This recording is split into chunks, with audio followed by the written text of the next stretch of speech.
Olá! No programa de hoje vou conversar com Sérgio Ricardo do Amaral Gurgel, que é advogado, criminalista e professor de Direito Penal e Direito Processual Penal e atua na área criminal desde 94. Tudo bom, Sérgio?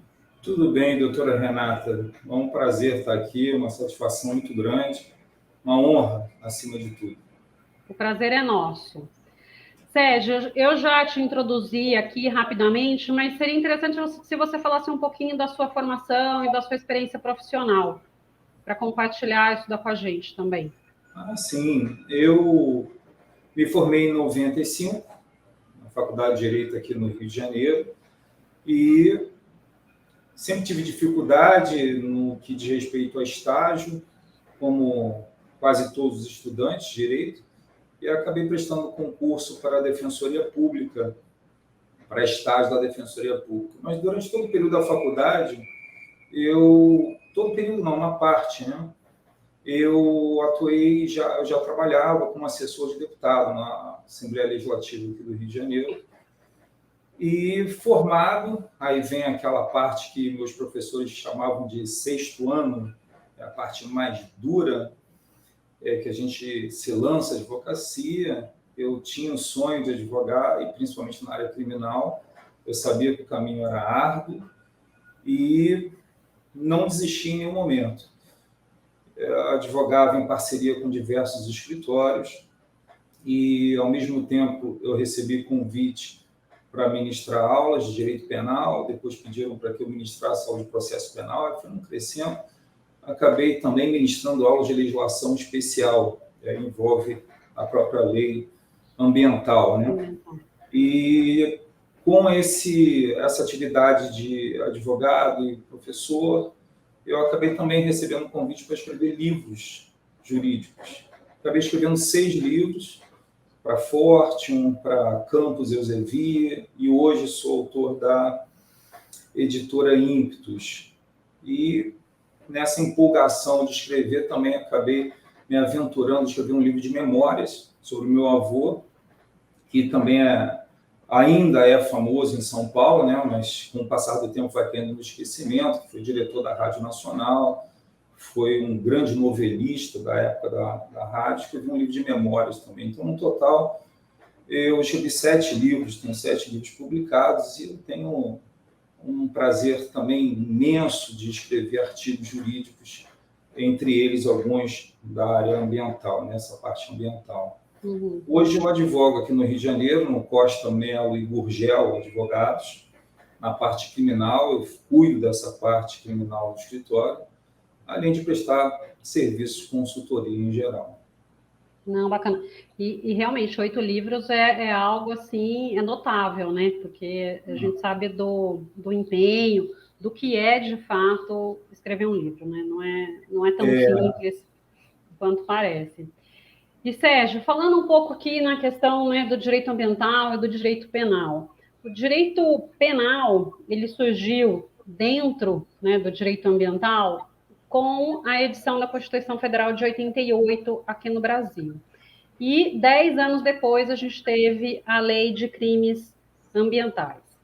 Como que você vê o direito penal tutelando essas questões ambientais? Olha, eu sou bastante crítico com relação à intervenção do direito penal em tudo.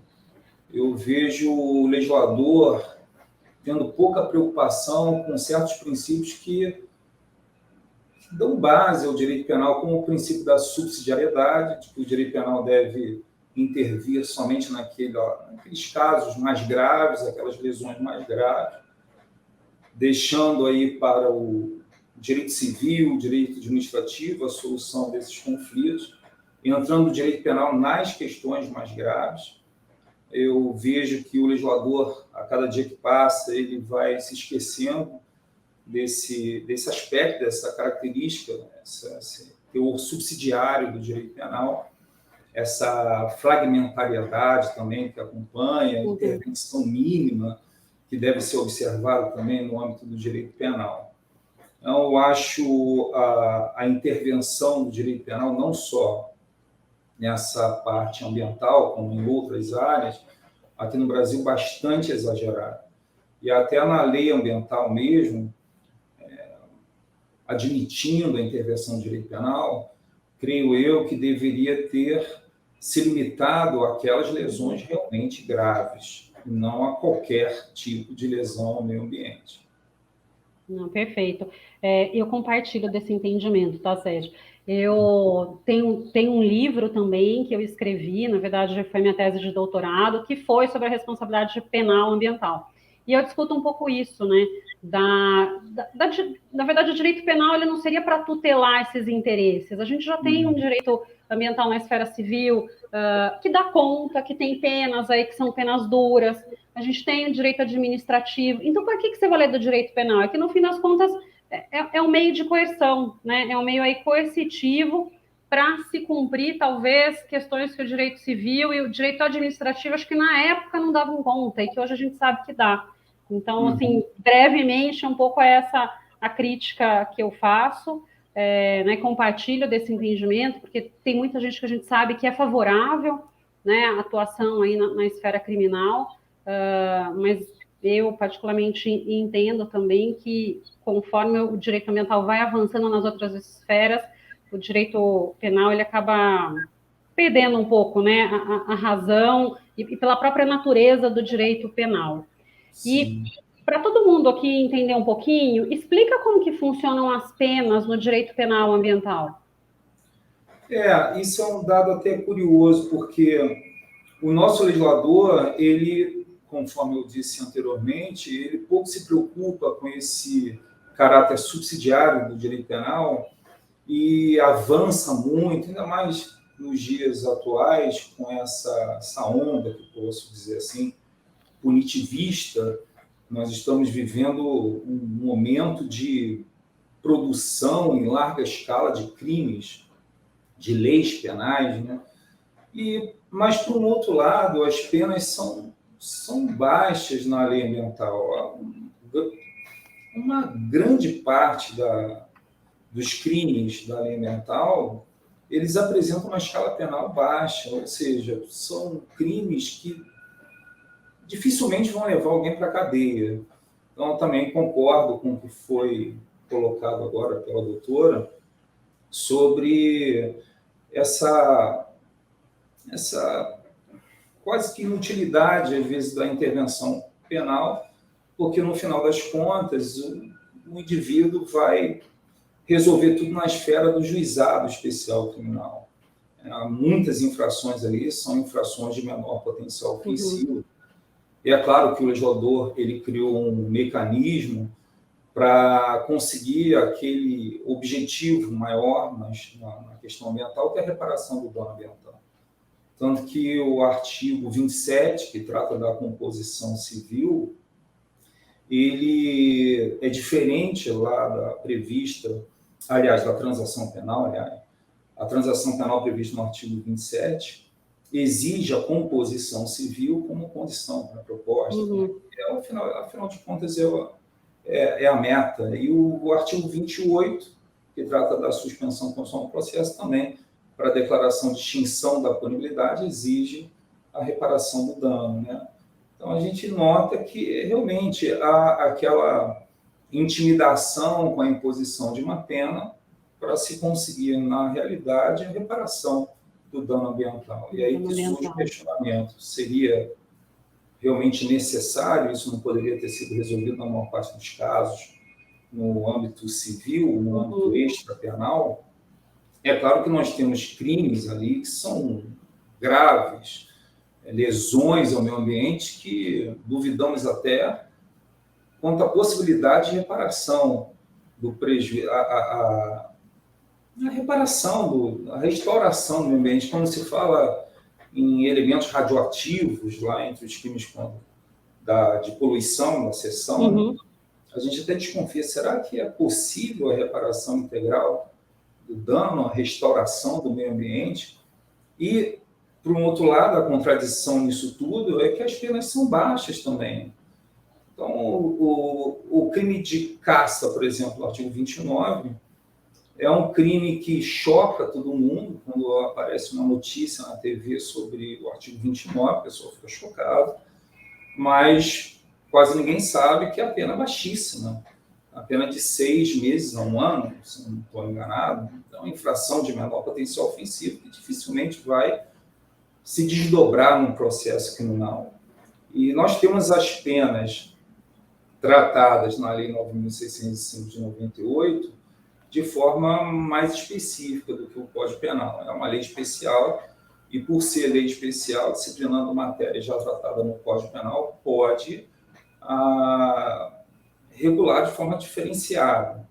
E nós temos como ponto principal justamente os prejuízos causados ao meio ambiente, o cumprimento das normas referentes à legislação penal. Existe um tratamento específico quanto à aplicação das penas na Lei 9.605 que prevalece sobre o Código Penal.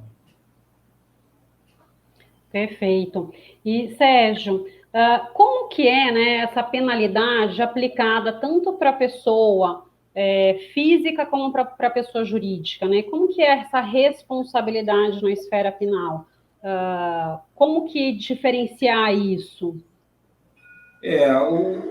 O legislador ele trouxe para a 9.605 um tema muito controvertido. Que é exatamente o que se encontra lá no artigo 3º da 9.605, que diz respeito à responsabilidade penal da pessoa jurídica. E essa questão da responsabilidade penal, hoje em dia está um pouco mais tranquilo, mas desde o advento da Lei 9.605, o debate é intenso, né? Ou seja, se conferiu responsabilidade penal à empresa, à pessoa jurídica, que antes da 9.605, antes da Constituição, né, atual, isso era até motivo de piada, se alguém questionasse a possibilidade de responsabilização na esfera penal de uma empresa, porque nós pensávamos assim, como é que vai ser avaliado o dolo, a culpa, o elemento subjetivo, o que passou na mente da empresa, mas sim daqueles que administram a empresa, não da empresa. Aí depois isso também se desenvolveu para um debate até mais interessante sobre a diferença entre ser sujeito ativo do crime, ser responsável, essa comparação. Mas o certo é que a Lei 9.605, ela cria penas para a pessoa física, estabelece penas até bem específicas, principalmente no que diz respeito às penas restritivas dos direitos, as penas alternativas, como também prevê pena para a pessoa jurídica. Nós, já que conferiu responsabilidade penal lá no artigo 3º, a partir do artigo 21 da 9.605, nós encontramos aquelas penas que podem recair sobre a pessoa jurídica. Obviamente, não tenhamos ali a pena privativa de liberdade para a sua total impossibilidade, né? Não. E, assim, para a pessoa física, né? Ok, a gente entende a questão da caça que você mencionou, da pesca, é aquela pessoa que vai responder. No caso da pessoa jurídica, como você acabou de mencionar, você tem a figura da empresa, e por detrás da empresa você tem pessoas que tomam decisões em nome da empresa. Antigamente, para a responsabilidade da pessoa física que tomava uma decisão em nome da empresa, era necessária a responsabilidade em conjunto da pessoa jurídica. Parece que esse entendimento hoje mudou. Por quê? Eu queria que você explicasse um pouquinho sobre isso. Sim, é porque justamente nesse debate sobre responsabilidade penal da pessoa jurídica, que alguns comentaram que isso daí seria inviável, abominável matéria penal, pois se trata de responsabilidade penal objetiva, ou seja, sem análise de dolo, culpa. Como é que a gente vai averiguar isso num comportamento da empresa? Qual foi a intenção, né? Isso sim, daquele que está por trás, né? Os seus administradores, seus sócios e tal. E essa questão de separar o sujeito ativo do responsável, falar em responsabilidade penal objetiva, que seria inadmissível em matéria criminal. Isso daí, os anos foram passando e em cada obra nós encontrávamos um posicionamento diferente. A coisa não era pacífica, longe disso, né? E parece que quando nos tribunais foi firmada essa tese da teoria da dupla imputação, de que se for acusada a pessoa jurídica, necessariamente a pessoa física deverá estar ali também no polo passivo, né? Parece que se encontrava ali um meio termo, porque na ocasião eu lembro de muitos dizendo assim, tá vendo? É porque não se pode cogitar a possibilidade de uma empresa responder sozinha, porque ela não comete o crime sozinha, ela não comete o crime, e sim a pessoa física que se utiliza da empresa para o cometimento de crimes ambientais. Porque se nós investigarmos, se nós acusarmos uma empresa, somente empresa, essa que era a ideia, né? Nós vamos estar dizendo que ela cometeu o crime sozinha. E não é possível, ela não toma decisões sozinha, alguém está por trás disso. Aí veio a teoria da dupla imputação. Então, se nós acusarmos uma empresa, se nós apurarmos a responsabilidade penal dessa empresa, necessariamente a pessoa física deverá estar junta nessa demanda criminal. Porque, senão, caso contrário, né, a gente estaria dizendo que a empresa cometeu o crime sozinha. Então, parecia ali, com a teoria da dupla imputação, que se encontrava um meio termo, porque aqueles que defendiam, sustentavam que era um absurdo a responsabilidade penal da pessoa jurídica, ali ficava assim, um pouquinho mais satisfeito, porque a dupla imputação é porque a pessoa jurídica não comete crime, e sim a pessoa física que se utiliza dessa empresa. Porém, a pessoa jurídica sofrerá as consequências na esfera penal. Hoje, essa teoria da dupla imputação já se encontra superada pelo Supremo Tribunal Federal, que admite a prática do crime pela empresa, inclusive o processo criminal instaurado somente contra ela. Uhum.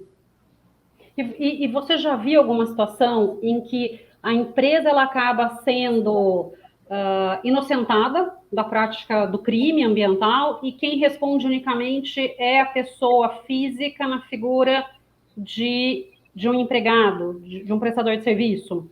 Você já viu isso acontecer? Eu lembro de um julgado que foi muito debatido, inclusive em sala de aula, sobre o contrário, né, que foi uma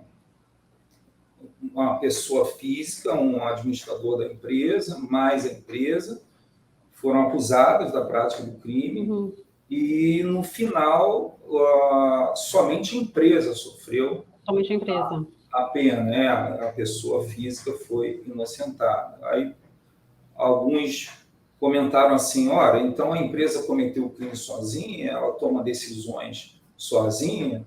Não, isso não é conclusivo assim.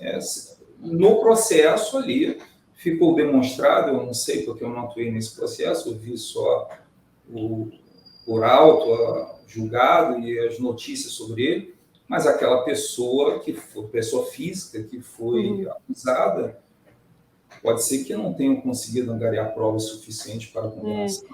Às vezes, acho que é muito difícil individualizar as condutas, né? Às vezes, numa pessoa jurídica, você tem aí várias pessoas que vão concorrer, mas você não consegue identificar qual que é a proporção, né? O que cada um contribuiu para aquela prática de crime. O que é bastante comum nesses crimes societários, essa individualização do comportamento de cada sócio. De repente, acusam um dos sócios que nada tinha a ver com aquele fato em si, né? Não concorreu de maneira alguma para a prática do crime, né? Então, não se pode concluir, estão dizendo que a empresa tomou decisões sozinha, não. Estamos dizendo que não foi aquele indivíduo que atuou, no caso, objeto do processo, né, alvo do processo. Não, perfeito. E, Sérgio, já que você falou, né, da questão de julgados aí, discutidos em sala de aula, a gente sabe, né, que você leciona as matérias de direito penal e processo penal desde que a lei de crimes ambientais aí entrou em vigor. No âmbito aí dos concursos públicos, né, como que o assunto vem sendo abordado? É interessante, no âmbito dos concursos, o que eu noto muito com o uso da lei ambiental é que a lei ambiental ela tem umas contradições muito interessantes. Por um lado, ela aperta bastante a legislação, se compararmos com o Código Penal, e, por um outro lado, ela alivia. Isso é bastante contraditório. Por exemplo, no que diz respeito ao sursi, lá no artigo 16, da suspensão condicional da pena, o legislador ele é bastante flexível, ele não fala em condenação até 2 anos, em condenação até 3 anos. Aí o estudante, o candidato, ele fica, meu Deus, aqui é isso mesmo? Facilitaram a aplicação do Instituto? Aí depois ele se depara com o artigo 44, que fala da possibilidade de conversão da pena privativa de liberdade em restritiva de direitos mútuos, e verifica que a legislação ambiental é mais dura, porque enquanto o Código Penal fala em condenação até 4 anos, a lei ambiental, no artigo 7º, fala em condenação inferior a 4 anos. Ou seja, condenação até 4 anos não cabe essa conversão, e os alunos ficam bastante confusos. Confuso, sim. A lei ambiental veio para quê? Para endurecer ou veio para aliviar? Cada hora toma uma posição. Você sabe que nas minhas aulas, até desculpa te interromper, mas pegando esse gancho, em algumas aulas que eu dava de direito penal ambiental, eu justamente fazia essa comparação, né, entre o crime de homicídio culposo e algum crime ali que estava disposto na lei de crimes ambientais. Se não me engano, homicídio, a pena é de 1 a 2 anos e multa, aliás, sem a multa, né, só a pena, e a de crimes ambientais você tinha, às vezes, pena de 1 a 4 e a multa, né? Então, acaba sendo, às vezes a gente até brincava, né? Se você tiver que ser, entre você responder por um crime, o fiscal está lá na sua empresa, ou você atropelar, né, a capivara, ou atropelar o fiscal, se você tiver que, né, escolher entre a capivara e um pedestre, alguma coisa assim, o pedestre a pena é menor do que a capivara, então acaba ficando até uma falta de lógica, né, muitas vezes. É importante a questão ambiental, mas e a pessoa humana? Exato, esse hábito de olhar para uma situação pontualmente, assim, não se tem uma visão sistemática da legislação penal. A prova disso é o que nós vimos recentemente no artigo 32, que ganhou o parágrafo 1º-A, envolvendo maus tratos contra cães e gatos, e a pena altíssima, de 2 a 5 anos. Não que eu discordo da punição com maior rigor, não é isso. É a questão da simetria. Sim. Se nós punirmos o indivíduo pelos maus tratos a cães e gatos com pena de reclusão de 2 a 5 anos, ainda defender, como muitos defendem, a impossibilidade de aplicação da cor de não persecução penal, o que dizer, então, em relação a outros crimes? Porque maus tratos lá no Estatuto do Idoso é punido de uma forma muito branda. Muito branda, né? Tanto idoso quanto para criança. Sim, e o nosso legislador ele não para, ele não consegue se organizar quanto a isso. Eu sempre falo para os alunos em sala de aula a respeito da pena que nós temos para lesão corporal gravíssima, que é de 2 a 8 anos de reclusão. Aí, então, o sujeito ele corta os braços, as pernas da vítima, fura os olhos, arranca a língua, estoura os tímpanos, e vai pegar 2 a 8 anos. Agora, se ele, funcionário público, ele se valendo dessa condição, ele age como se fosse o dono do computador, ele pode pegar 12 anos de reclusão, ou seja, 50% a mais. Se ele lava dinheiro, esconde um dinheiro proveniente de uma atividade ilícita, ele vai pegar 10 anos. Aí eu não estou dizendo que o peculato não deva ser punido com 12, que a lavagem não deva ser punida com 10, eu estou dizendo só que é preciso guardar uma simetria entre esses crimes. A lesão corporal gravíssima é muito pior. Falta, então, talvez uma atualização até do Código Penal em relação a essas novas leis né, mais específicas aí que foram criadas, né, como a lei ambiental, lei do Clarinho Branco. Qual que é a sua opinião sobre isso? Sim, eu falo para os alunos às vezes, porque eu dou aula para alunos de todos os níveis, não só para pessoas que têm formação em direito, estão buscando esses concursos maiores, né, como MP, magistratura, mas eu também, volta e meia, estou ministrando aula para a Polícia Civil, para analista técnico do TJ, e é um concurso aberto para pessoas que não têm necessariamente formação em direito. E até ficam preocupadas, será que eu vou conseguir ter êxito no concurso? Eu não sei nada de direito. E nós precisamos, para esse público, nós precisamos usar uma linguagem diferenciada.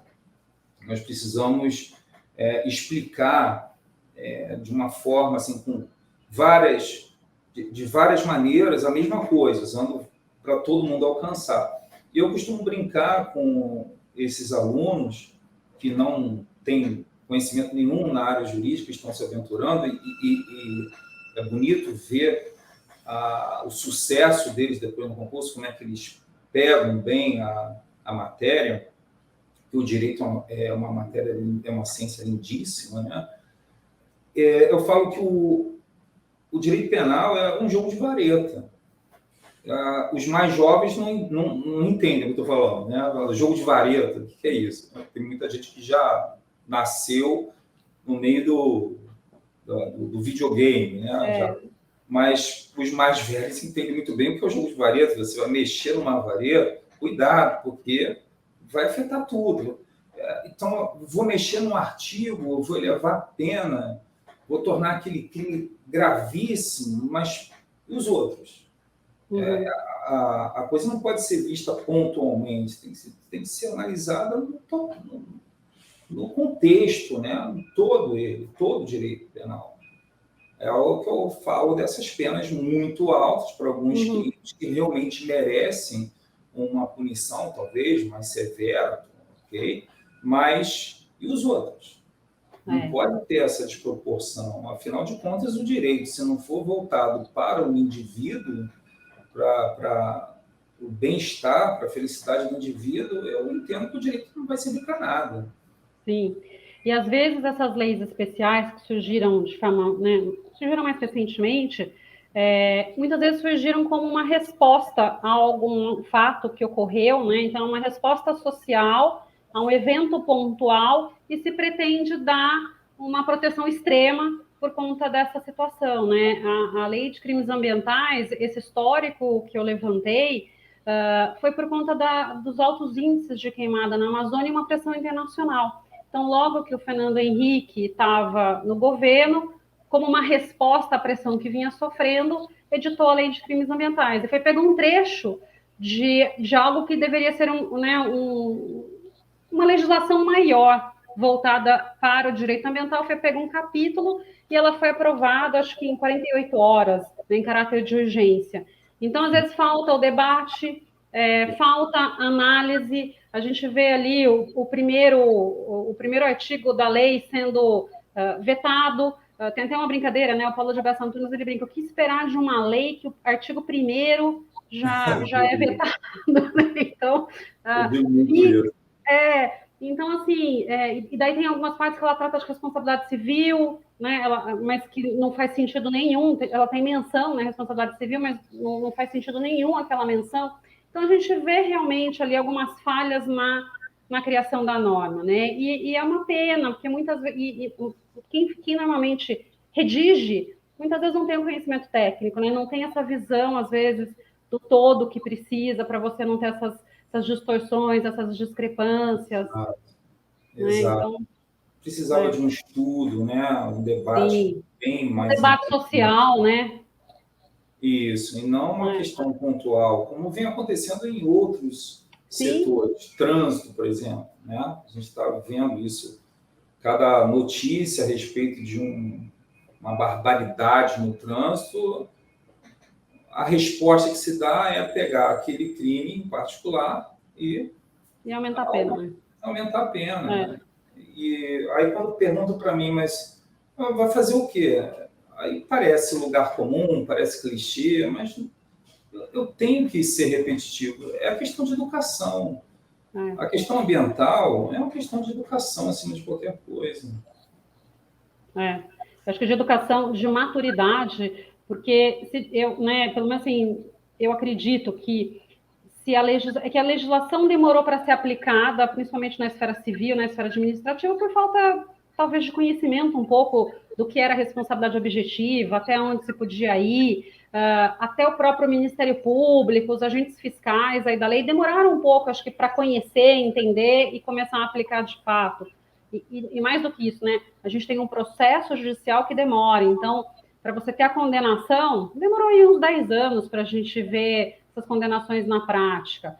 Então, talvez a sociedade como um todo sempre teve a visão de que, não, ninguém protege o meio ambiente, não adianta, e por isso daí talvez a questão né, da criminalização e entender como uma pena criminal você aumenta eventualmente a proteção, né? Pelo menos assim, é uma leitura que eu faço, não sei se é a mais correta, mas...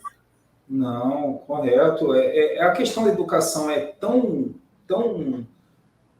óbvia, né, quando se envolve danos ao meio ambiente, que a própria lei ambiental prevê lá no artigo 14, como circunstância atenuante genérica, o baixo grau de instrução ou escolaridade, admitindo que quanto mais baixo for o nível de escolaridade, né, mais propenso o indivíduo vai estar à prática de crimes ambientais. Ele próprio admite isso. Bem lembrado, mas porque a gente já vê algumas condenações, né? O pessoa simples, né? Produtor, né? Tem seu sitinho, descasca a árvore para fazer um chá e acaba sendo condenada pela prática de crime. Então a gente já viu algumas distorções dessa no passado. Isso, tanto que o erro de proibição, o instituto do erro quanto a ilicitude do fato, do direito penal, quando eu vou dar exemplos nas aulas de direito penal sobre a teoria do erro, eu uso bastante os casos de crimes ambientais. O sujeito jura ser permitido o que é proibido. E não é difícil imaginar diversas situações que possam envolver a lei ambiental para a gente ilustrar isso aí. O erro de proibição. O sujeito que acredita mesmo que está fazendo algo permitido e, na verdade, está realizando algo proibido pela lei ambiental. É isso aí. E, Sérgio, na sua atividade, né, no dia a dia, quais são os crimes que costumam gerar aí uma quantidade significativa de procedimentos investigatórios e demandas judiciais, né? Como que é esse dia a dia, pela sua experiência? O que se vê mais hoje em dia está até fora da 9.605 de 98, que é a parte do parcelamento do solo urbano, né? Essa questão da 6766. Isso tem gerado grande repercussão assim, na esfera. Parcelamento rural com fins urbanos, né? Também. Isso é o que tem dado mais dor de cabeça, realmente. Fora os crimes de poluição. É isso que eu ia mencionar, porque esse artigo todo mundo se enquadra, né? No artigo 54. Causar poluição em níveis tais que possam ocasionar algum dano ao meio ambiente. É tudo. Né? Exato. Eu brinco que no dia de inverno, no Rio talvez nem tanto, mas aqui em São Paulo, no dia de inverno, que o carro não pega, era também antigamente, porque hoje em dia os carros já resolveram isso, mas eu lembro quando eu era pequena, né, você estudava de manhã, o carro não pegava no dia de inverno. Então, você desacelerar um pouco mais para o carro pegar e tudo mais, você está emitindo material particulado em níveis tais, em desacordo aí, que possa resultar na prática de crime, né? É até muito bem colocado esse crime do artigo 54, porque já que estamos fazendo certas críticas à lei ambiental, esse artigo 54, ele é o alvo principal, assim, porque o legislador usa a expressão causar poluição em níveis tais. Essa expressão, em níveis tais, não significa absolutamente nada. É uma falta de critério na redação, é aquela história do debate, do estudo. Eu cheguei a escrever um artigo ironizando isso. O título do artigo é Crimes Ambientais em Níveis Tais. As pessoas perguntam para mim, o que é isso? Crimes ambientais em níveis tais? Pergunta ao legislador. O artigo 54 vem como elemento do tipo, vem isso aí, essa expressão níveis tais. É o crime muito comum, esse 54, apesar da lamentável redação do caput, mas é um crime que também se vê muito no dia a dia. Não. E uma coisa, né, que eu vejo também, eu não sei se aí é um pouco comum, a questão do funcionar sem a devida licença ou em desacordo com a obtida. Porque é algo, né, que normalmente um estabelecimento, e na maioria das vezes a gente vê, que não é falta de instrução, porque não daria para alegar mas as pessoas não veem isso, né, como no máximo é uma irregularidade administrativa, eu não tenho um alvará, tudo bem, eu dou um jeito depois, né? Mas quando você fala assim, não, mas você sabia que isso daí, né, pode ser considerado crime ambiental? Como assim, né? E quando recebem uma intimação da polícia para prestar depoimento, ficam apavorados, né? Justamente aí envolvendo a ignorância a respeito da legislação ambiental.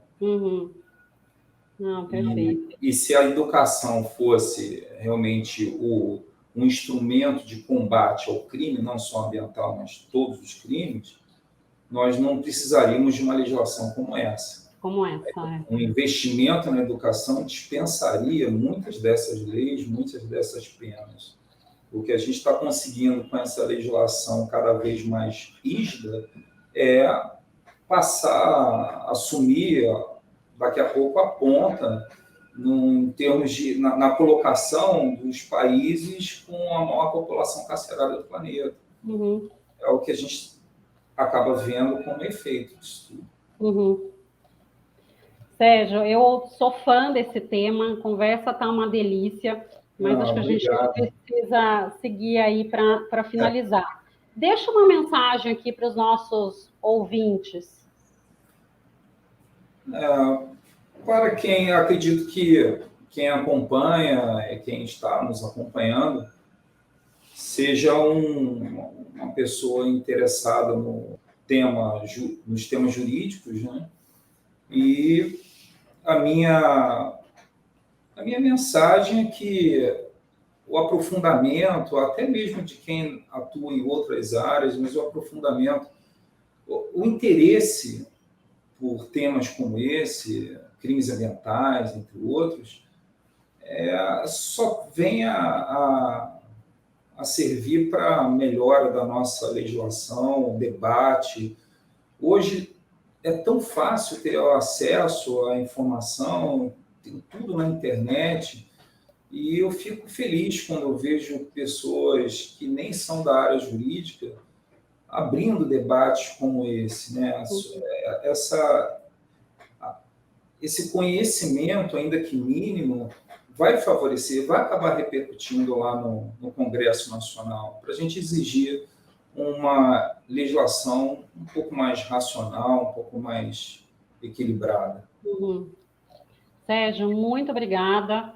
Como eu comentei, né, é um tema aí que eu adoro, eu não advogo na área criminal, mas realmente gosto muito desse tema, né, tanto que foi o tema aí da minha tese de doutorado. Então, agradeço demais sua participação no nosso programa de hoje, viu? Eu que agradeço o convite, fico super honrado de poder participar e tomara que eu tenha contribuído com alguma informação, algum dado sobre a lei ambiental. Espero ter contribuído de alguma forma. Não, foi ótimo. Foi muito bom mesmo. Muito obrigado. No programa de hoje, eu conversei com o Sérgio Ricardo do Amaral Gurgel, que é advogado criminalista e professor de Direito Penal e Direito Processual Penal, que falou um pouco sobre a criminalização das condutas, né, a questão da responsabilidade no direito ambiental. Muito obrigado a você que nos prestigiou até aqui. Deixe seu like, se inscreva no nosso canal e não esqueça de compartilhar. Nos vemos na próxima semana.